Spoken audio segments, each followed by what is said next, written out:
A very warm welcome, everybody, to Holistic AI's first policy webinar for 2024. I'm Siddhant Chatterjee. I am a part of the stellar policy and governance team here at Holistic AI. For those who are not aware, Holistic AI is an AI governance, risk, and compliance platform with really a mission to empower enterprises to adopt and scale artificial intelligence and algorithms with confidence. We're a large team, we're a multidisciplinary team of AI and machine learning experts, data scientists, ethicists, legal experts, policy professionals, as well as business psychologists, and have deep practical experience in auditing and assuring algorithms at scale. We've actually assured over 100 enterprise AI projects covering more than 20,000 different sorts of algorithms. And our clients and partners include Fortune 500 companies, SMEs, startups, governments, and regulators. Of course, the focus of our session today is that we'll be unpacking a critical legislation affecting the development, deployment, and adoption of AI worldwide, which is really the EU AI Act. Over the course of our policy hour today, we will really dive deep and probe this legislation, its operational timelines, understand its many requirements for the many sorts of systems that it covers, and most importantly, understand and discuss how businesses and enterprises can really get ahead of this regulatory curve by best complying with it. Very quickly on the format, we'll do 40 minutes of conversation with my co-panelist, Osman, who I'll just introduce right now, followed by audience question and answers in the end. During the course of our conversation, please feel free to drop in any of your comments, questions in the chat, and our wonderful team will take it up right away. And it also, if there's something that we missed during the course of our presentation, conversation, or if you'd like to check out some of our work in this particular area, please let us know again in the chat function, and we'll share them over there as well. Coming to today's session, and really to kind of get the ball rolling, I'm joined by Dr. Osman Gazi Güçlütürk, who's a Senior Policy Associate at Holistic AI.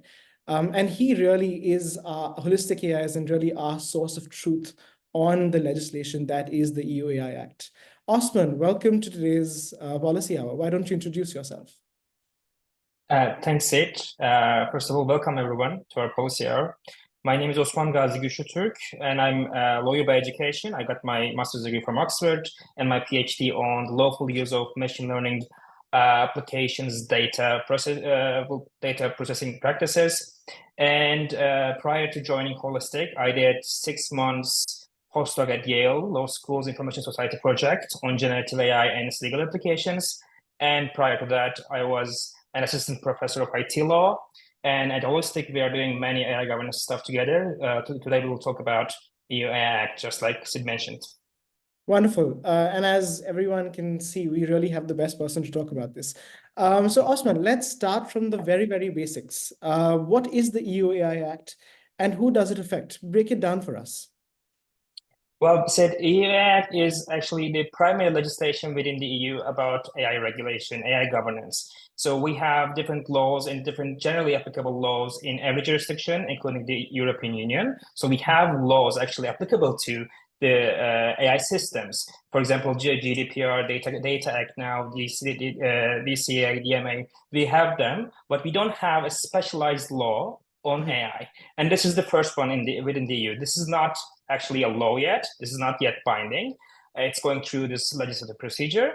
But when it becomes a law, when it gets adopted, it will affect all of us. Because regardless of we realize it or not, we are using AI systems, or we are being subjected to AI systems on daily basis. So we are using them in transportation, healthcare, communication all the time. We are using AI systems in our daily lives, on social media, most of all. We have this ChatGPT, we have these generative AI applications increasingly being common. So it will affect all of us, users, providers, distributors, almost everyone. Right. And just a follow-up question very quickly to that, Osman. What is the level of influence of the EU AI Act? Is it only for providers in the European Union, or does it also have implications outside of the region? Well, so one of its unique features is that it will be applicable extraterritorially. What do I mean by that? Just like GDPR, because most of us probably heard about GDPR before, it will have this application scope going beyond the boundaries of the European Union. It will apply AI systems deployed in the Union, and it will also apply AI systems deployed outside the Union, but will be affecting users within the Union, or will have deployers located within the Union. So through certain criteria, it will have extraterritorial application. This is one of the reasons why it will be really effective, because when it gets adopted, it will affect basically the whole world, because there are many AI systems located within the EU, but being used globally. Sounds pretty influential, and we'll come back to it in a couple of minutes. But I also wanted to ask you, so the EU AI Act is something that follows something that is called a risk-based approach to regulation. And we've also seen that, different regulatory contexts worldwide have also, sort of copied this model of regulation, this approach of regulation, like Canada, etc. Could you tell us more about how the EU is really leveraging the risk-based approach in its governance for AI technologies? Well, a risk-based approach is a very common regulatory framework, regulatory approach, actually. So you cannot just pinpoint every potential risk out there, because we have new applications every day. We have new risks associated to given applications, depending on their use cases, depending on the sectors they're being used in. So you have to have a criteria that is flexible enough, but also enforceable with some degree of legal certainty. So risk-based approach is something like this. We use this in many legislation, but with respect to the EU AI Act, it says basically, I consider some AI systems too risky, so you cannot use them. You cannot deploy them within the EU, or you cannot deploy them outside the EU, depending on some criteria, if you are yourself based in the EU. And below that, it just gives us a list and says, if you're using AI systems in these sectors, if you are using AI systems in one of those use cases, and if it causes significant risk to fundamental rights, society, then I will classify them as high-risk applications and subject them to stringent obligations. Then it also says the rest is mostly okay. Says they are considered minimal risk applications. In between, we have also smaller groups saying that, okay, there are some AI systems actually interacting with users, humans. So for them, you have to have some disclosure, transparency requirements. If you're interacting with a user, you should let them know that they're interacting with an AI system, something like that. So we have these risk systems, but in fact, this is based on assumptions mostly, except the case with high-risk systems, because in that case, you have to actually assess the risks of that system to fundamental rights in society as a whole.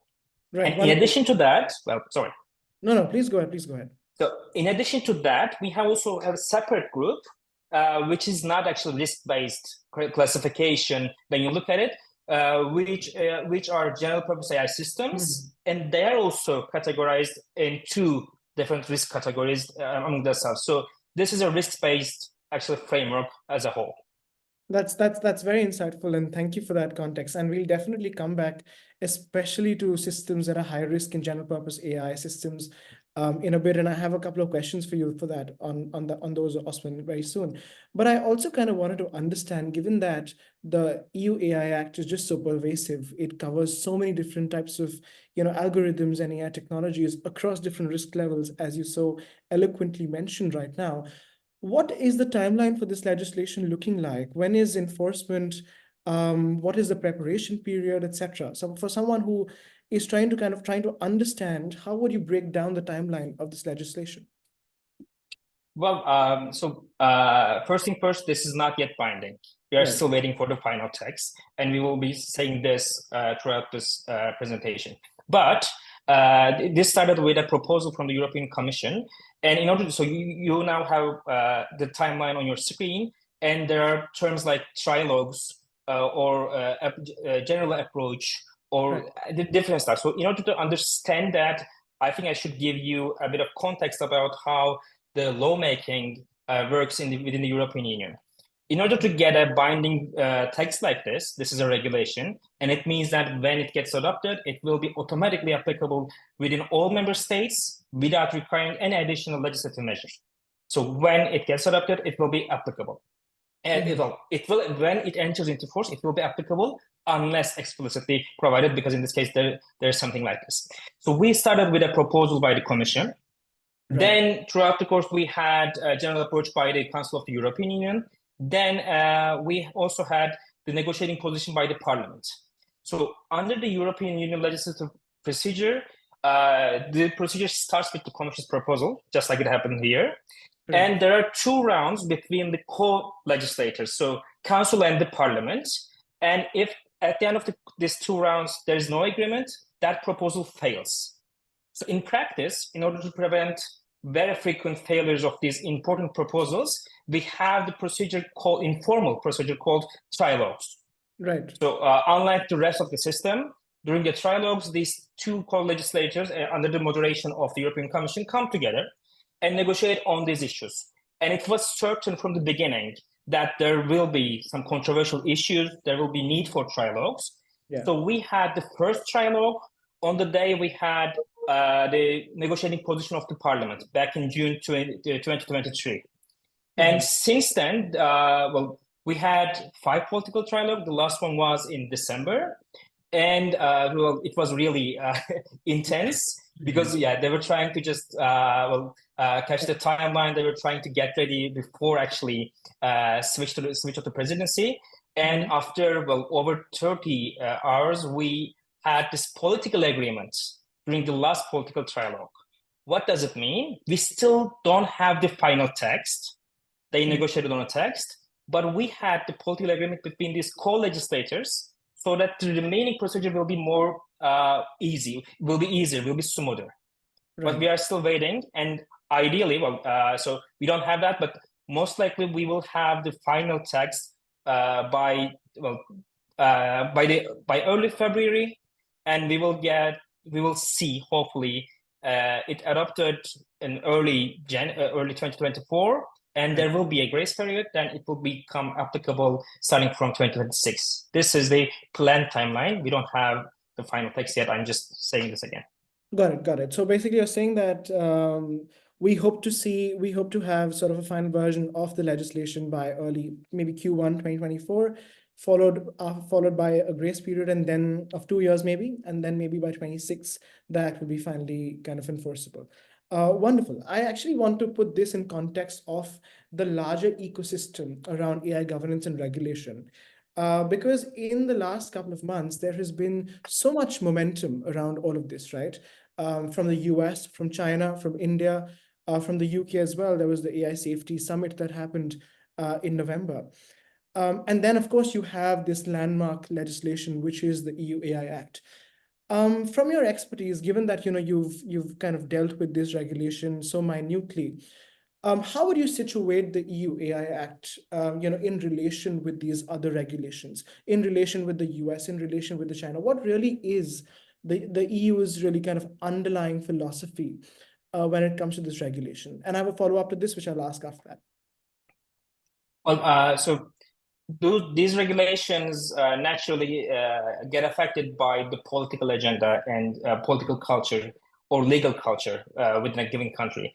So the European Union from the beginning says they will have this human rights-based, human-centered AI regulation, which will initiate entities to respect human rights, democracy, and rule of law. And we are seeing constant references to these 3: human rights, democracy, and rule of law.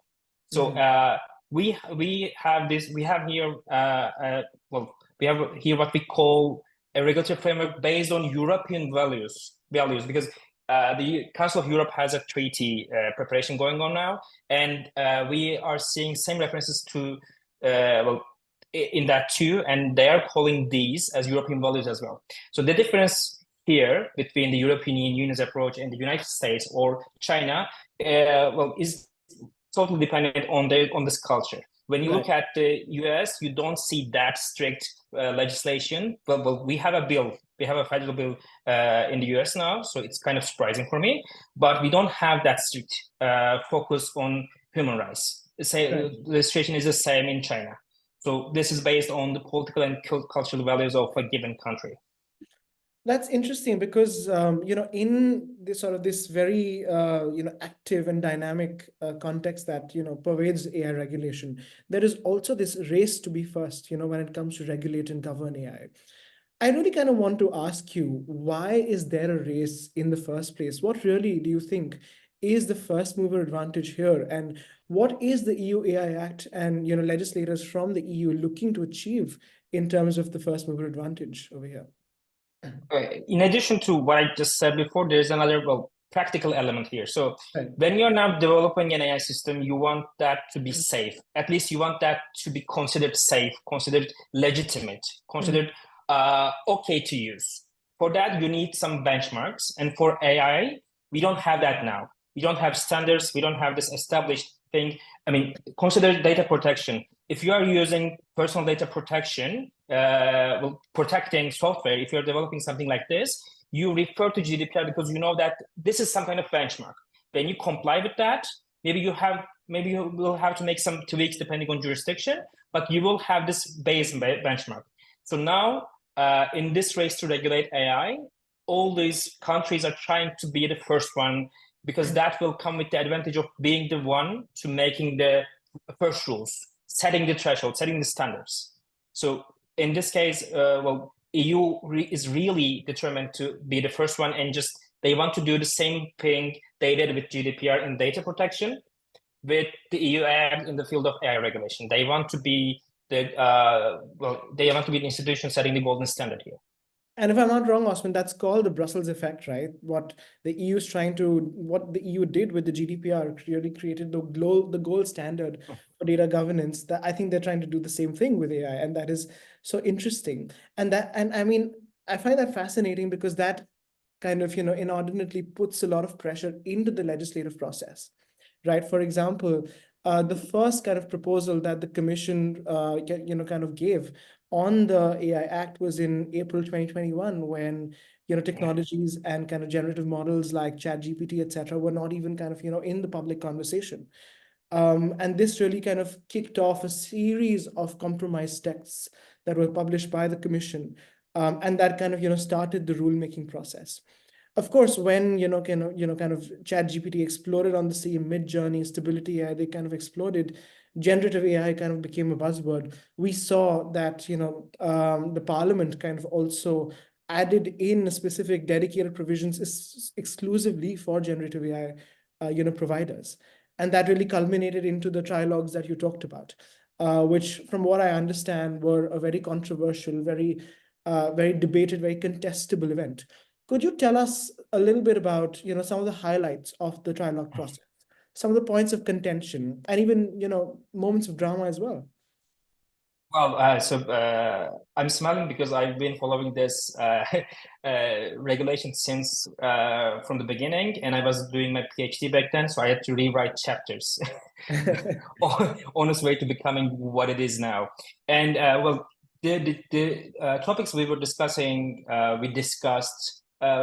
they changed over time. First, we said, okay, whether this is okay to just regulate as a general technology. Then we just heard about ChatGPT and realized that, okay, this proposal does not cover it. So what we should do. Then we talked about definitions because it was too broad. It was covering 50-year-old chess playing deterministic software. So there were different issues. But when we look at the final stage, there were two very controversial issues discussed and actually dominated the last political trilogue. The first one was the regulation of foundation models or general purpose AI. So the first one is the terminology used by Parliament. The second one is the terminology used by the Council. But basically, there are models that can undertake general tasks and on which you can build more general applications. Consider just GPT. Right. So this is text-based generation, but you can just combine it with other models and you can just build on that. And these models are, well, considered much more dangerous compared to normal models. And there was a discussion about this. So this was the first one. And the second one was about exceptions to prohibited applications, because governments wanted to be able to use AI systems, particularly biometric recognition systems, facial recognition systems in law enforcement purposes. But that was not what the parliament wanted. So they had to carve out and they had to come up with a sophisticated exception regime for that. And because of these reasons, it took over 30 hours to just get a political agreement. Right. Now, also, I mean, correct me if I'm wrong, but wasn't there this very interesting moment during the trilogue process where three major European countries, I think France, Germany, and Italy, really wanted at some point to remove all dedicated provisions for foundation models and generative AI because they thought that that was kind of impinging on the innovation charter of indigenous, European AI companies like Mistral and Aleph Alpha. Could you tell us something about that? Yes. So as being unofficial, trilogues are not transparent. We don't have official records. Right. But according to unofficial sources, there were these controversies, proposed by some member states, right. As you just said, by Big Three, and it's understandable, to be honest. Just to clarify something, within the European Union, Council actually represents executive power, the government, and the Parliament. Well, European Parliament is Parliament.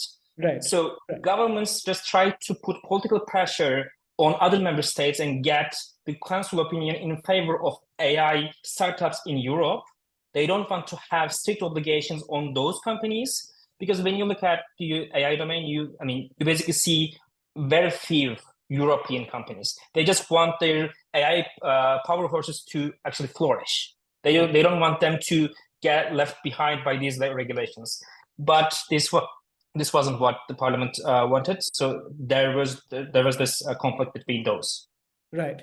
And I mean, I'm someone who kind of, I'm from the policy world. This really kind of brought forth the tension that regulation and innovation have with each other. And we've seen a similar manifestation of this debate, especially with high-risk systems and their inclusion in the EU AI Act. Because if I'm not wrong, the obligations and requirements for high-risk systems are the most stringent in the legislation. Could you tell us kind of about what these obligations and requirements are, and what do they look like? Also, just tell us, what are these different high-risk systems?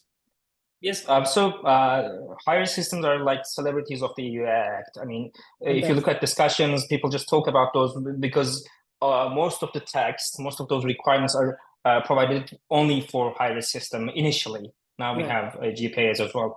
And when you look at high-risk systems, you have two criteria. So first, you have a reference to another set of European legislation, but we will not talk about this because this is technical, this is detailed. But as a general point, if you have an AI system used in one of 8 sectors, and you can now see the sectors, and if it poses significant risk to fundamental rights, democracy, and rule of law, then it will be classified as high-risk systems. But we don't have, so just to clarify something else again, we don't have the final text. So these categories were in the latest text, as we may call it, the Parliament's negotiation position. We know from the political agreement that there will be insurance and financial applications as well, but we don't know how they will be drafted. So we'll just see.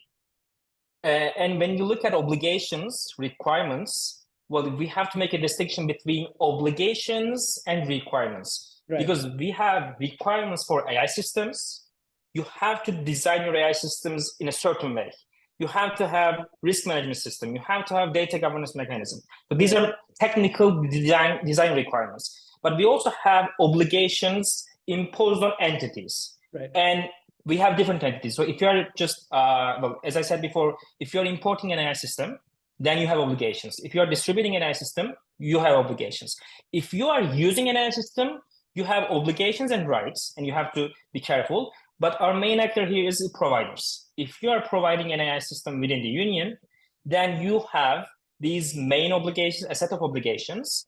And one of those obligations is actually to ensure that your system is in compliance with these requirements. But in addition to these requirements, we also have obligation to conduct a conformity assessment, obligation to register your system, obligation to conduct fundamental right impact assessment. So obligations are more broader than requirements, but you have to take all those into consideration if you're a provider here. Right. No, that's very helpful because from what I understand, the last iteration of the legislation also had recommendation systems deployed by very large online platforms and search engines listed as high risk. And I made that point because there are particular risks that are germane to consumer facing AI systems as well. And that really brings me to my next question, which is on the most popular consumer AI applications of today. The ChatGPTs, the Llamas, the Stable Diffusions of the world, the generative AI models, the general purpose AI models. What are the obligations for these models? What do the requirements look like for these? Well, again, I want to just make something clear. When you look at these obligations like this, just on the screen, technical documentation, risk management, they may seem remote. But actually, if you look at high-risk systems, they are in our life. If you're using AI system to just monitor your CVs, you're using a high-risk AI system. Right. If you're using AI system to actually provide public or private service, essential ones, then you are using those systems. Just like that, coming to your current question, if you are using those popular AI systems, ChatGPT, Stable Diffusion, DALL-E, Google's Bard or Gemini, then you are using a GPAI, general purpose AI system. And this is the wording we see in the political agreement. So previously it was either GPAI or foundation models, but now we are calling them general purpose AI systems or models. And if you have such a system or model, in addition to those requirements, you have to do that classification each time. You also have to be careful about your data sets, because some of those materials may be covered by copyright protection within the EU. You also have to have additional transparency requirements. And even among those general purpose AI systems, if you are using a system that causes significant risk, systemic risks, then you will have additional requirements. But what is systemic risk? We don't know it yet. Initially, it will be measured by what we call flops, so floating point operations per second. This is about computational power deployed during the training of the model. And if I'm not mistaken, currently we have only 2 or 3 models. I mean, we have GPT-4 and we have Gemini. So I don't know about Llama, but the Commission and the AI office will be able to just change these measures, so it will be dynamic. But if you have such a system with systemic risk, then there will be additional requirements, technical requirements, and these are detailed ones, really. You have to evaluate your model. You have to assess your risk. You have to actually report your energy efficiency levels, because these systems use too much energy. And you have to report to the Commission if something goes wrong. So the risk level goes higher, the requirements go higher as well. Wonderful. So essentially what you're trying to say is that there is a risk-based approach when it comes to regulating general purpose AI systems as well, which is very interesting, given that the way it's done is a little different from how the conventional structure is in the EU AI Act. No, that's a very good insight. Thanks, Osman, for that. I also want to spend some time discussing what I call the dark horses of the EU AI Act. The prohibited systems are the ones that need to be banned effectively in the jurisdiction. Could you tell us what are those, and why do they really have to be banned? Is there no sort of intermediate measure that may be more fit for purpose? Well, as I said, we call them systems with unacceptable risk. This is the term in practice, but text calls them prohibited AI systems. And these are prohibited based on the assumption that these are too risky to actually deploy. And we have this list from the political agreement because we've seen this in the statements made after the agreement by European institutions. So as you can see from the screen, we have biometric categorization using sensitive characteristics. But there's a distinction to make here. So if you're using biometric categorization, identification without sensitive characteristics, it will most likely be high-risk system. So there's this trade-off, there's this classification problem here, and you have to do this yourself mostly because we don't have a central mechanism to do that. In addition to this, emotional recognition in workplace and educational systems, manipulating human behavior. So these systems you can see on the screen are considered systems posing unacceptable risk, thus they are prohibited. You cannot deploy them within the EU. As I said, if you are outside the EU, under certain conditions, you may not be able to deploy them still. So we have this extraterritorial application. All right. And I mean, with that, we've really kind of covered, the different types and species of AI systems that are being covered in the European Union, starting from high-risk systems, systems with limited risk, general purpose AI, as well as, kind of prohibited systems. What happens, Osman, if an enterprise deploying a particular AI system does not or is not able to comply with, the legislation, or maybe, deploys a system without adequate safeguards that can maybe cause risks and harms? What are the kind of the fines and penalty structure under the EU AI Act? And let me also ask another question, which is very closely related to this. Is there a risk, and a very real risk, of being fined on day one if a business or enterprise is not compliant with the legislation? Well, this is a very good question because we are talking about this, but it has significant practical implications if you just don't comply. So starting with the most straightforward one, we have fines, and depending on the size of the company and depending on the gravity of the infringement, we will have fines ranging from 7.5 million to 35 million euros. And also we have this 1.5% to 7% annual turnover, depending on the size again of the company. But of course, we don't. So by the way, we only have the minimum and maximum levels of the final amounts because they changed the limits provided in previous versions. So we will only see what we have in between after we have the final text. Right. But of course, we will not have fines imposed on day one. So the idea here is that you have to have requirements. You have to just monitor yourself. You have to register your system, and people must be aware of it. And if something goes wrong, you will get fined. This is the idea. But this is a very much general framework regulation now. We don't know how to actually enforce those. I mean, you're seeing those requirements, you're seeing those obligations. These are broadly drafted regulations, broadly drafted principles. Right. So it says you have to have risk management system, but it doesn't say how. It says you have to have data governance mechanism, but it doesn't say how. So in its current form, this will be mostly unenforceable. Right. And so European institutions know that. So in order to just give some time for application, implementation, and enforcement issues to actually get solved, we have this 2-year grace period starting from the entry into force of the AI Act until 2026.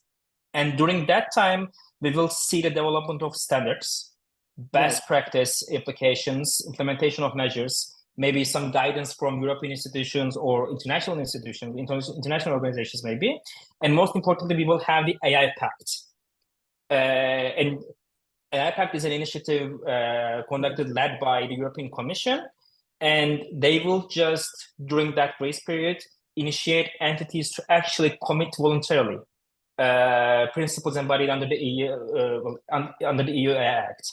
So we'll see during that time how we will apply, we will enforce, and then we can actually tell whether we will get fined by the time it starts applying. But all those will be clear once we have the final text and once we have the AI Pact, mostly. Wonderful. So it definitely seems like there is a very complex and intricate structure of fines, penalties, requirements, obligations, provisions, et cetera, under the EU AI Act. My question is, who is really going to enforce the Act? Do you have any kind of clarity on that? Well, we have the AI Office. This is an institution, and this will be established immediately after the entry into force. So that 2-year grace period will not apply to this. We will see the office established, and we also have AI board. We also have a an expert group consulting, scientific expert group consulting AI board, and we also have this community involvement. We don't know the details yet, but after the political agreement, they said that, okay, they will give European citizens to actually raise their voices through some platforms. So we will see a very holistic enforcement and application. We will have national bodies, we will have authorities, we will have this union institutions. This will be a very complex thing to do, and it will probably become clear over time. It's wonderful that you mentioned holistic, because we love that word so much. My last question, and probably the most important one, is, Osman, how do enterprises and how should enterprises and businesses prepare for this landmark regulation? What are the steps that they should be taking?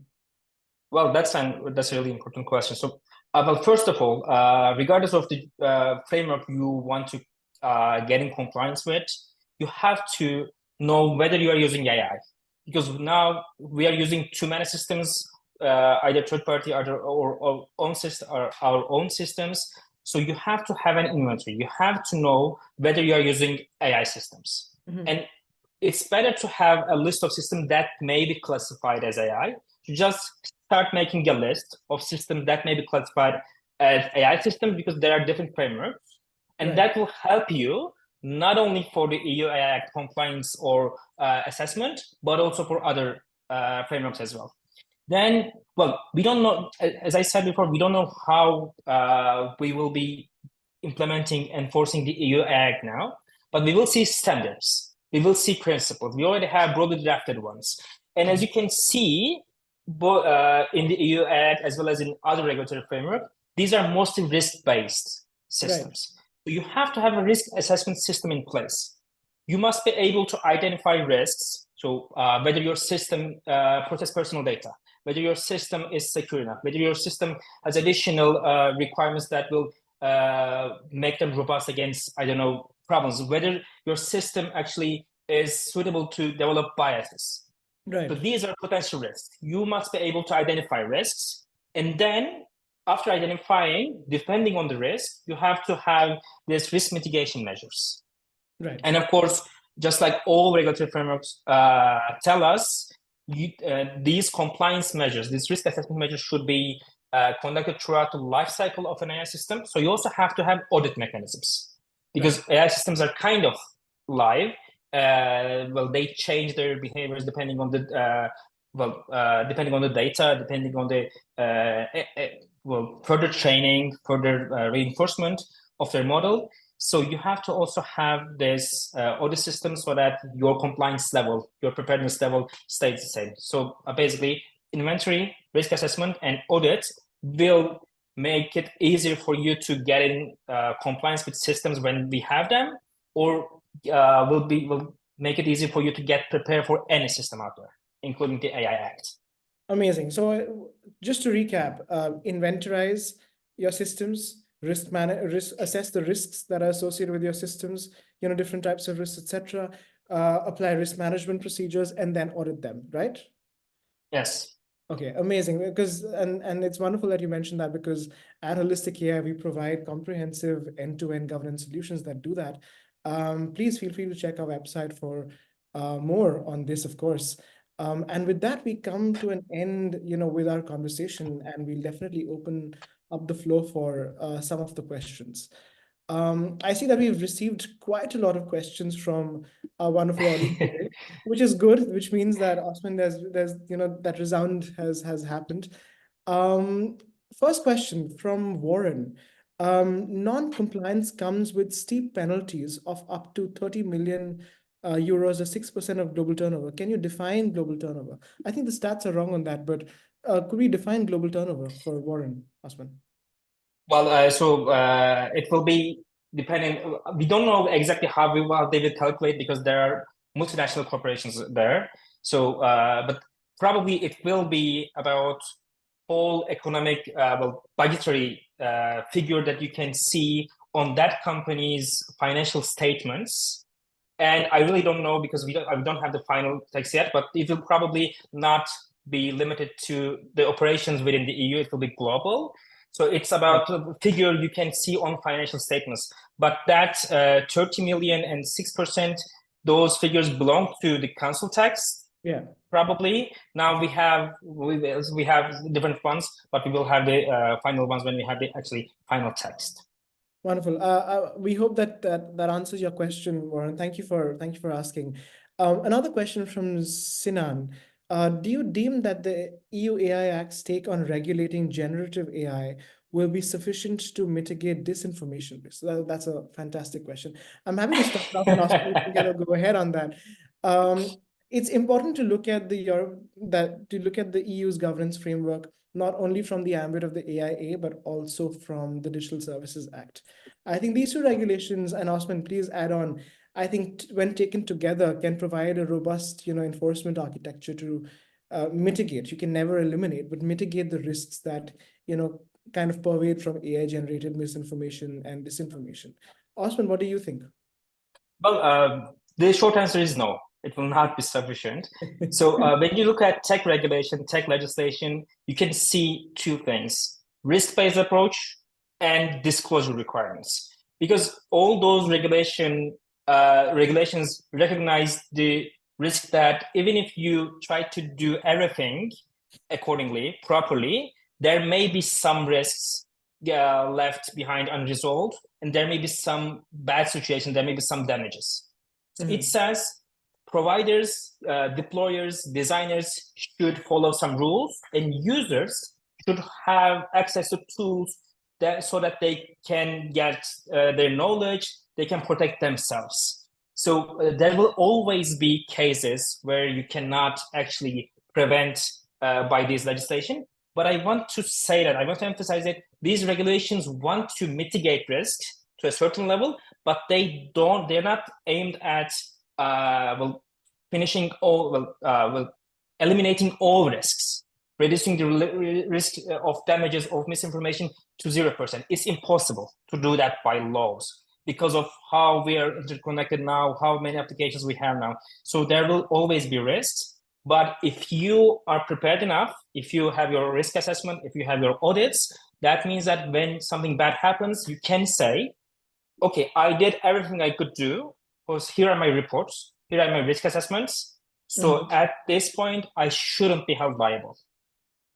Right. This is why all those steps are important. That's very helpful, because we have a related question, and I think a very important one, from a couple of people from the audience, which is they kind of want to know if algorithm and AI audits are mandatory within the AI Act for all systems, and if not, which are the entities or systems for which an audit is mandatory? Well, so the term AI Act uses is requirements for high-risk systems. So if you have high-risk systems, you have to design your systems according to those requirements. And among those requirements, we have risk management system, technical documentation, data governance measures, that kind of stuff. So it says, well, you have to have risk assessment system. That's kind of mandatory for high-risk systems. Whether you have a high-risk system at your hand or not is a very different question. You have to conduct that classification. And after that, it doesn't say audits per se, but it talks about conformity assessment. It talks about post-market monitoring. So during the conformity assessment, you can do this assessment yourself. And this is an assessment based on those requirements. But you can also do this through third-party bodies, notified bodies, which we don't know the details yet. We will have, when we have the final text, we will know how to be one of those, how to actually conduct those conformity assessments. But these are kind of audits, because the term audit means that, okay, someone else comes and examines whether you are telling the truth about your compliance status. So these are basically audits. There is place for that. And if you look at the texts, current versions, these third-party conformity assessments are not mandatory, except one case. So only the first sector of the high-risk systems, even that is a very small portion. So in practice, we will be seeing mostly providers conducting those conformity assessments themselves. But The trade-off here is that if you conduct your conformity assessment yourself, then you will not be able to get the assessment certificate. Right. So at the end of the day, it will depend on the standards reference. It will depend on the implementation methods reference to that certificate, because that certificate will mean that someone else, a third party, audited my system, Right. Gave me a conformity assessment, and the importance of that will be seen over time. But as a short, in short, no, they're not required. They're not mandatory for all systems. Actually, it's a very small portion. And it's so important that you mentioned conformity assessments, because conformity assessments and audit requirements in the EU AI Act are so closely linked. We actually have a resource on this that our team could probably share in the chat function that kind of provides a very comprehensive overview of the requirements, audits and conformity assessments have within the purview of the EU AI Act. Another question, Osman, for you. We also have a very educated audience over here today, very knowledgeable. One question is, could you please help us differentiate between the EU AI Act and the AI Liability Directive? What's the difference, and kind of how do they feed into each other? That's a good question. So that's a legal question mostly. So when you look at the legislative framework surrounding AI specifically, you have three pillars. And we see that the European Union constantly references to those three for its AI regulatory framework. The first one is about risk, preventive measures, and this is what the EU Act is all about. So you have to do some stuff so that we don't see much damage, we don't see problems. But we also have what we call AI Liability Directive. This is directive. This is again proposal, and maybe here I must mention the difference between directive and regulation. So because EU Act is a proposal for regulation, it means that it will be applicable directly without any national involvement, as I said before, when it gets adopted. But directive is different. Directive just gives some proposals when it gets adopted, and member states have to just transpose that into their national system. So we have this AI Liability Directive, and this is for non-contractual harms. So this is basically a tort law instrument. And when you look at that, there are many differences to member state law. So on its face, it's another attempt to actually harmonize to a certain extent what happens when there is non-contractual liability issues arising from AI system within the European Union. But in the end, it's very different in terms of nature and measures. So it has constant references to national laws. It only has certain harmonization, but I will not go into detail. So when you look at that, this is the basic difference. And the third pillar of this, there's no reference to that, but the product liability legislation. Right. They have now ongoing amendment to that, and this is a complete another topic. It introduces strict liability without any fault. So these three together, just combine the whole AI legislative pillars. I hope that answers your question, and thank you for asking that very important question, because we, when working in the field, do find that question relatively unanswered. So thank you for asking that. There's also another question that multiple people surprisingly have asked, which is, will companies that develop AI for internal usage have the same rigorous requirements as companies who deploy AI for external usage? And do you think that the level of requirements depend on the size of the company? This is very interesting, because the DSA has that size kind of barometer, but the AI Act doesn't. So please go ahead. Yes, well, it's very interesting and practical question actually. So the term, condition the EU Act uses for this, if you are putting an AI system on market within the EU, or providing services, putting in market or putting in service, placing on market, placing on the market or putting in service in the EU. So if you are using that system somehow, if there are external third parties that are affected by those, then they will be subjected to these requirements depending on their classification.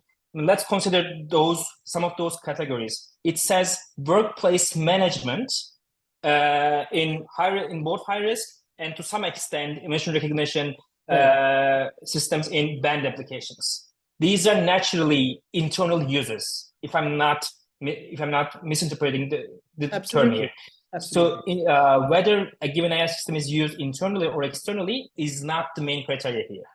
Whether you are placing that on market or putting in service, and if you are using it internally, that may mean that it's on the market already or it's in the service already. Yeah. And just to also answer the second question, no, it is not dependent on size. It really depends on the type of AI system you deploy and the risks associated with it. So whatever it is, please inventorize, please do risk assessment, management, and then audit, depending on the level of risk that your system has. But depending on the size, your risks may be actually higher. Yeah. So that your requirement to comply with some obligations and some requirements may be much strict. Yeah. Another question that a lot of people have been asking, Osman,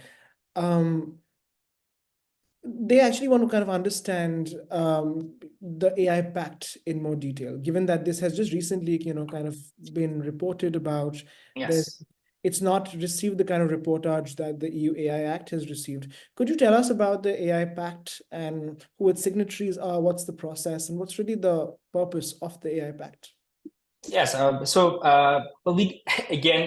using the sentence a lot, but we don't have all details. But first, I want to briefly explain what AI standardization is, because most of the core issue of the AI Pact is the standardization.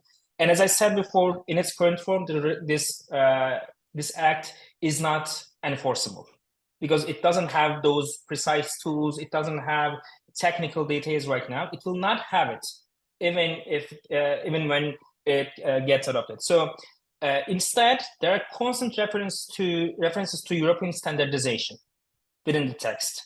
It says if a given AI system is compliant with harmonized European standards, then it will be deemed compliant with these requirements or these obligations. So there will be standards, and if you are in compliance with those standards, you will probably be presumed that you're in compliance with those requirements as well. But what is a standard?